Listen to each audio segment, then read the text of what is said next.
विद्यापति जी की रचनाएं आज भी मिथिला के घर घर में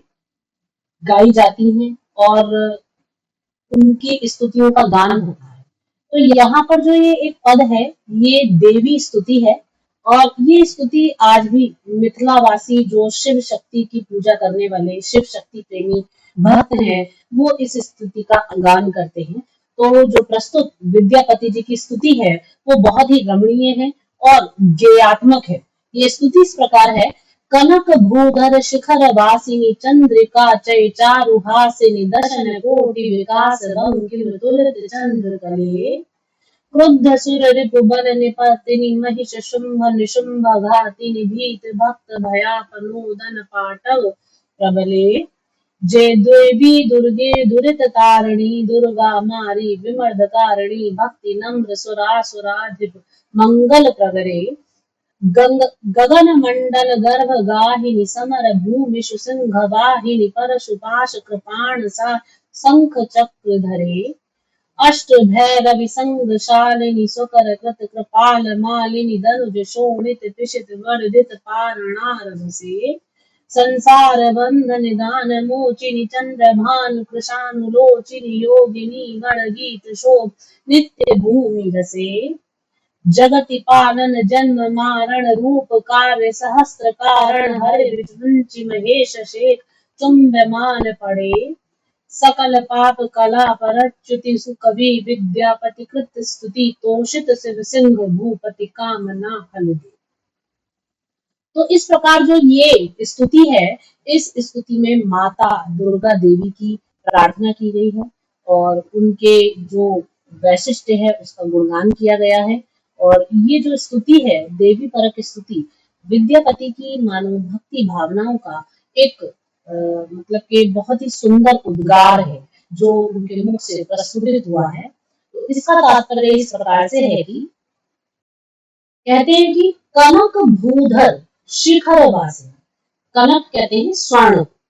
स्वर्ण के भूधर पर्वत की शिखर चोटी पर वासिनी निवास करने वाली,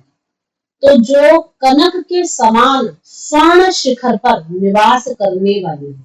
जो कनक सदृश जो स्वर्ण शिखर है उस पर निवास करने वाली है। चंद्रिका चय चारुहासिनी, चंद्रिका चांदनी के समान, चय चारुहासिनी सुंदर हास्य बदन वाली, जिनके मुख पर मंद मंद मुस्कान सुशोभित हो रही है, ऐसी दशन कोटि विकास भंग, दशन कोटि जिनकी जो दंत पंक्तियां हैं वो बहुत ही सुंदर विकास वाली है, ठीक है। ऐसी तुलित चंद्रकली, ऐसी सुंदर चंद्रकला के समान, मतलब जो जिनकी जो दंत पंक्तियां हैं, उन दंत पंक्तियों का जो बंकिम विकास है, उस विकास में जो चंद्रकला को उपमित करती है, अर्थात जो उनकी दशन ज्योति है, दंत पंक्तियां हैं, वो दंत पंक्तियां जब उनकी मधुर मुस्कान के साथ विकास को प्राप्त होती है, तो ऐसा लगता है कि चंद्रमा की कलाएं जो है वो सुशोभित हो रही है। इस प्रकार से चंद्रमा की कला के समान सुशोभित उनको उपमित करने वाली हे देवी, आपको प्रणाम है, आप हमें फल प्रदान करें। ये एक अन्याय इसमें लिया जा रहा है। आगे कहते हैं कि क्रुद्ध सुर रिपु बल निपाते, क्रुद्ध जो क्रोध में, सुर रिपु देवताओं के शत्रुओं के, बल निपातिनी बल को भी समाप्त कर देने वाली है। तो क्रुद्ध जो जब अपने रौद्र रूप को धारण करती हैं, तो अपने उस रौद्र रूप में सुर देवताओं के शत्रुओं के बल को निपातिनी नष्ट करने वाली है। महिष शुंभ निशुंभ घातिनी, और जो महिषासुर, शुंभ और निशुंभ आदि जो मतलब के बहुत ही भयानक दुर्धर्ष जो राक्षस हैं, ऐसे राक्षसों का नाश करने वाली है, उनका वध करने वाली है ना। और भीत भक्त भयापनोदन पाटव प्रभु, और भीत जो अपने डरे हुए भक्तों के भयाप नूदन पाटव, जो प्रबल भय समूह है, भय से उत्पन्न होने वाला जो एक वातावरण है, उस वातावरण को, भय समूह को मानो जो समाप्त करने में प्रबल शक्तिशाली है, ऐसी माँ दुर्गा देवी आप जो है, मतलब मैं हम आपको नमन करते हैं, आप हमारी कामनाओं की परिपूर्ति करें। आगे कहते हैं, जय देवी दुर्गे दुरित तारिणी, जय देवी दुर्गे दुरित तारिणी, तो जो समस्त दुरितों से अपने भक्तों को तार देने वाली है। दुरित से यहाँ पर जो तात्पर्य है, जो मतलब कि आपके दुख है, जो भी पीड़ाएं हैं, जो भी समस्याएं हैं, जितने भी दुरित हैं, तो उन सब से, या जो भी पाप है, दुरित पाप भी है, दुरित से कई सारे अर्थ लिए जा सकते हैं, लेकिन पाप अर्थ लिया गया है। तो दुरित जो पापों से तारने वाली है, और दुर्गा मारी विमर्द कारिणी, और जो अपने भक्तों को पापों से मुक्त करने वाली है, जो दुर्गम, दुर्गमारी, दुर्गम यानी कि जो बहुत ही भयंकर शत्रु हैं, अरि माने शत्रु, उन शत्रुओं का विमर्द कारिणी, उनका विनाश करने वाली है। भक्ति नम्र सुरा सुराधिप मंगल प्रवरे, और जो अपने जो भक्त हैं, जो कि आपके समक्ष अपनी भक्ति के कारण विनम्रता को प्राप्त भाव के साथ आपके आगे क्या कहते हैं, नमन किए हैं, तो ऐसे, और जो सुराधिप, जो देवासुरों का कल्याण करने वाली है, ऐसी मंगल प्रवरे, जो मंगलदायिनी है, जय देवी, ऐसी उन दुर्गा देवी की जय हो। गगन मंडल गर्भ गाहिनी समर भूमिषु सिंह वाहिनी, परशुपाश कृपाण सायक शंख चक्रधरी, और आगे कहते हैं, जो कि अथाह आकाश मंडल में, गगन मंडल गर्भ गाहिनी, जो अथाह विस्तृत फैला हुआ ये गगन मंडल है, आकाश मंडल है, उसमें विचरण करने वाली, ठीक है, और जो समर भूमिषु सिंह वाहिनी, जो युद्ध क्षेत्र में सिंह पर सवार होती है, ऐसी परशुपाश कृपाण सहायक शंख चक्रधरी, और जिनके हाथों में परशु, पाश, कृपाण, तलवार, शंख, चक्र आदि सब सुशोभित है। ये सारे जो शस्त्र हैं वह सुशोभित हैं। तो जो अपने हाथों में परशु, पाश, कृपाण, बाण, शंख, चक्र आदि को धारण किए रहती हैं, ऐसी वह दुर्गा देवी आपकी जय हो। अष्ट भैरवी संगशालिनी, जो आठों भैरवियों को अपने साथ में रखती हैं। स्वकर कृत कृपाल मारिनी, जो अपने स्वकर, अपने हाथों में, के हाथों में कृत कपाल मालिनी, जिनके हाथ में जो मतलब के गले में जिन्होंने मुंड की माला धारण कर रखी है, और दनुज शोणित पिशित वर्धित पारणारभ से, तो इस प्रकार जो स्वकर, अपने ही हाथों से कृत काटे गए जो मुंड, राक्षसों की मुंड है, उन मुंडों की माला को धारण करती है, दनुज शोणित पिशित वर्धित पारणारभ से, और जो बड़े ही आनंद के साथ राक्षसों के रक्त का पान करती हैं और उनका भक्षण करती हैं, ऐसी जो दुर्गा देवी है, उनकी जय हो। संसार बंध निदान मोचिनी चंद्र भानु कृषाण लोचिनी, जो कि संसार बंध, संपूर्ण संसार को बंध से मुक्त कराने वाली है, निदान मोचिनी, अर्थात संसार को जो जन्म मरण के बंध हैं उनसे या जितने भी प्रकार के दैहिक दैविक जो बंध हैं, उन बंधनों से पूर्णतया मुक्त कराने वाली, उनका निदान मोचनी, उनका समापन करने वाली, उनसे मुक्त कराने वाली, और जो चंद्र भान कृषाण, जो चंद्र के समान, सूर्य के समान, और कृषाणु अग्नि के समान ज्योतित नेत्रों वाली है ना। चंद्र के समान उनमें शीतलता व्याप्त है, सूर्य के समान उनमें अपरिमित तेज व्याप्त है, और कृषाणु के समान, अग्नि के समान उनमें जो है एक अतुलित अदम्य मतलब के तेज जो है वो भी व्याप्त है। अर्थात क्रोध के समय वही जो नेत्र हैं वो रक्त लाल हो जाते हैं, दहक उठते हैं, है ना। और जब अपने भक्तों पर वो अपनी करुणा और वात्सल्य लुटाती हैं तो उन्हीं नेत्रों में अमृत की जलधारा के समान जो चंद्र रश्मियां हैं वो दिखाई देती हैं, और जब वो अपने भक्तों को ज्ञान और तेज से परिपूर्ण करती हैं तो सूर्य के समान चमक उठती हैं। तो इस रूप में जो चंद्र भानु कृषाणु, चंद्र सूर्य और अग्नि के समान सुंदर नेत्रों वाली है, योगिनी गण गीत शोभित नित्य भूमि रस, और जो रस भूमि के मध्य नित्य ही योगिनियों के बीच गणगान शोभित, गणगान के स्वरूप सुशोभित होती हैं, ऐसी माँ देवी दुर्गा की जय हो। जगत पालन जन्म मारण रूप कार्य सहस्र कारण, हरि विरंची महेश शेखर चुंब मान। आगे कहते हैं कि जगत पालन, जो इस संसार का पालन करने वाली है, उसको जन्म देने वाली है और उसका संहार करने वाली है, अर्थात जो इस संपूर्ण संसार की, इस सृष्टि की उत्पत्ति स्वरूपा, पालन स्वरूपा और संहारक स्वरूपा शक्ति है। रूप कार्य सहस्त्र कारण, हजारों स्वरूपों के साथ अपने भक्तों के हजारों कार्यों को सिद्ध करने वाली, असंख्य कार्यों को सिद्ध करने वाली, हरि विरंची महेश शेखर चुंब मान करे, और जिनके चरणों की वंदना स्वयं साक्षात ब्रह्मा विष्णु और महेश सभी करते हैं। तो ऐसी है देवी आपकी जय हो। सकल पाप कला परिचिति सुकवि विद्यापति कृत स्तुति, तोषिते शिव सिंह भूपति काम न करो।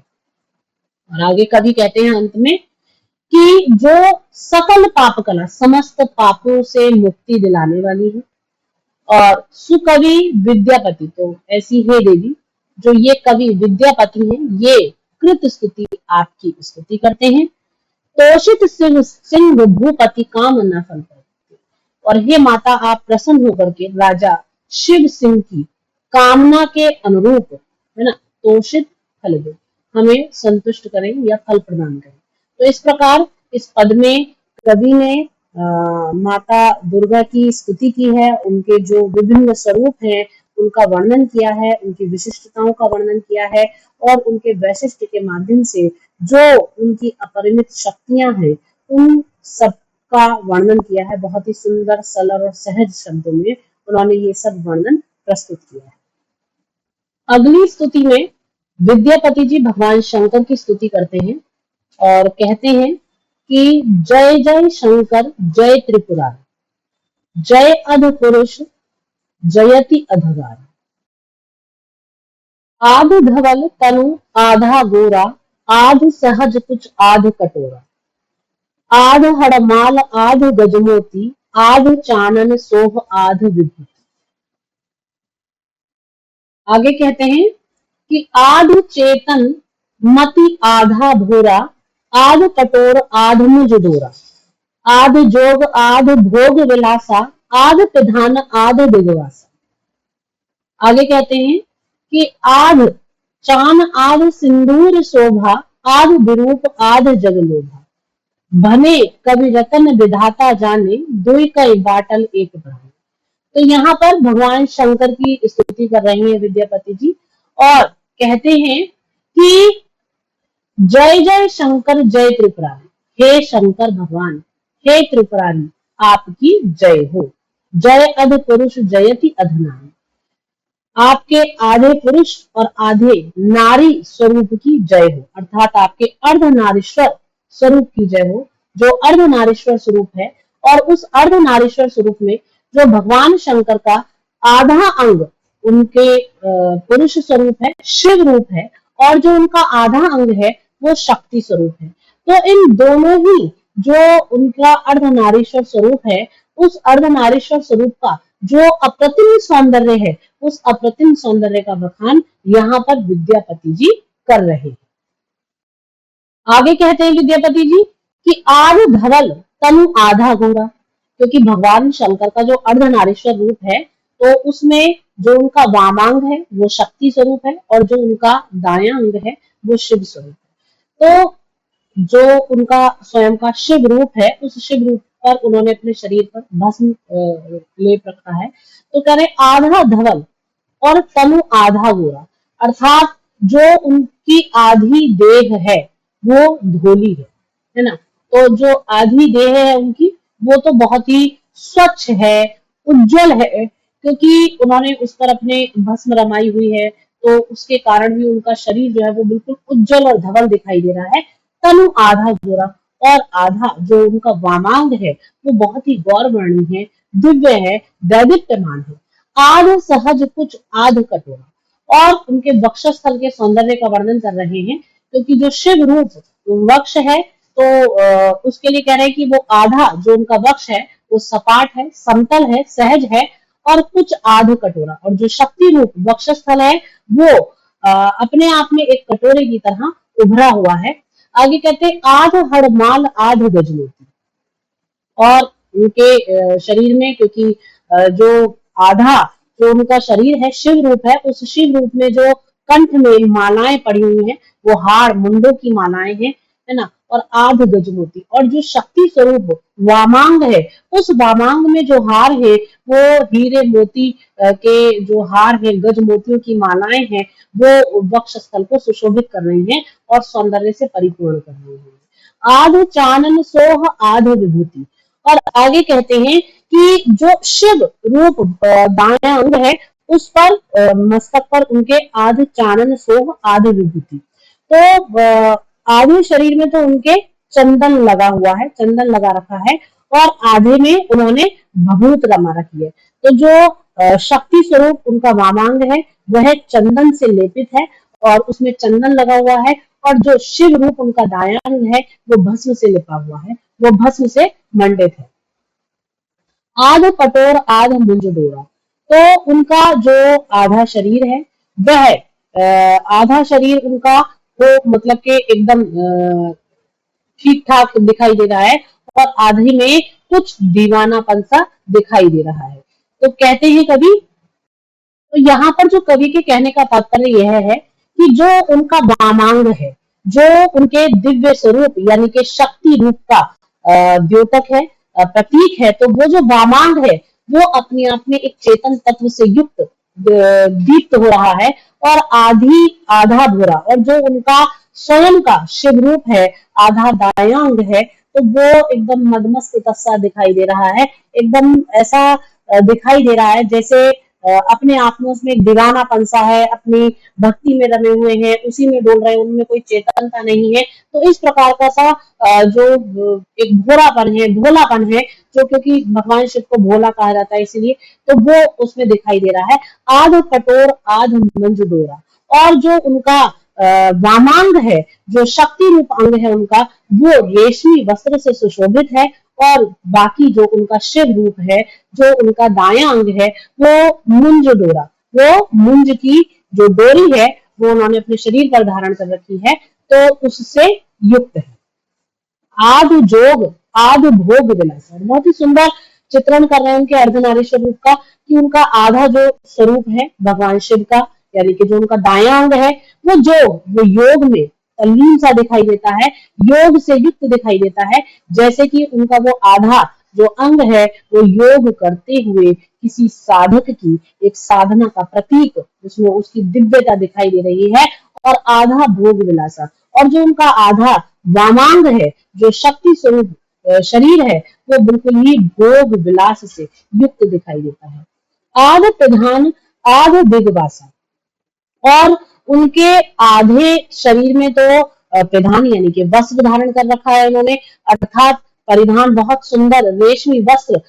जो साड़ी है वो लिपटी हुई है उनके आधे शरीर पर, क्योंकि वो उनका वामांग है, उनकी शक्ति का अंग है, तो उस अंग पर जो रेशमी वस्त्र है वो लिपटा हुआ है, रेशमी साड़ी लिपटी हुई है, और आधो दिग्वासा, जो उनका अपना शिव रूप है उसमें उनका दिग्वासा अर्थात उन्होंने मतलब कि नग्न स्वरूप धारण कर रखा है, एक तरीके से जो दिशाएं हैं वो दिशाएं ही उनका वस्त्र बनकर उनको आवृत किए हुए हैं। आधे चांद आधे सिंदूर शोभा, और उनके आधे मस्तक पर तो चंद्रमा सुशोभित है, क्योंकि जो शिव रूप है, जो उनका दायां अंग है, वहां मस्तक पर चंद्रमा सुशोभित है, और आधे सिंदूर शोभा, और जो शक्ति रूप अंग है, जो वामांग है, वो उन सिंदूर से सुशोभित हो रहा है, क्योंकि वो माता का अंग है। आध विरूप आध जगलोभा, आधा तो स्वरूप उनका ऐसा है कि इंसान देखकर भयभीत हो जाए, डर जाए, क्योंकि जो भूत संग आदि हैं उनसे युक्त है, बेढंगा सा रूप है उनका, तो विरूप विरूप सा दिखाई देता है, लेकिन वो अपनी जोग में रमा हुआ सा दिखाई देता है, आधे जग लोग है। और जो उनका आधा शक्ति स्वरूप वामांग है, वो तो संपूर्ण संसार को अपने सौंदर्य से, अपने दिव्यता से, अपनी अलौकिकता से मोहित कर लेने वाला है। भले कवि रतन विधाता जाने, दुई कई बाटल एक पराए। तो विद्यापति जी अंत में कहते हैं कि भाई विधाता को ही पता होगा कि ये कैसा स्वरूप है, कैसी अनोखी लीला है, कैसा अद्भुत रूप है। दुई कई बाटल एक पराने, कि ऐसा लगता है कि उसी ने एक प्राण को दो हिस्सों में इस प्रकार बांट दिया है कि दोनों ही हिस्सों का अपना जो स्वरूप है, अपनी जो विशेषताएं हैं, अपनी जो एक अलौकिकता है, वो दिव्य है। एक साधारण होकर भी दिव्य है और एक असाधारण होकर भी दिव्य है। अर्थात यहाँ साधारण से तात्पर्य एक जोगी रमी हुई एक भोला भाला शरीर है, और असाधारण से तात्पर्य जो अपने आप में दिव्य सौंदर्य से युक्त है, अनेक प्रकार के अलंकरणों से सुशोभित है, मंडित है। तो ये जो है शिव आपका अर्धनारीश्वर रूप है, ये अपने आप में बहुत ही सुंदर, मंडित और संपूर्ण संसार को मोहित कर लेने वाला, संपूर्ण संसार के लिए कल्याणकारी आपका स्वरूप है। तो इस प्रकार इन पदों में ईश्वर का गुणगान किया गया है। धन्यवाद।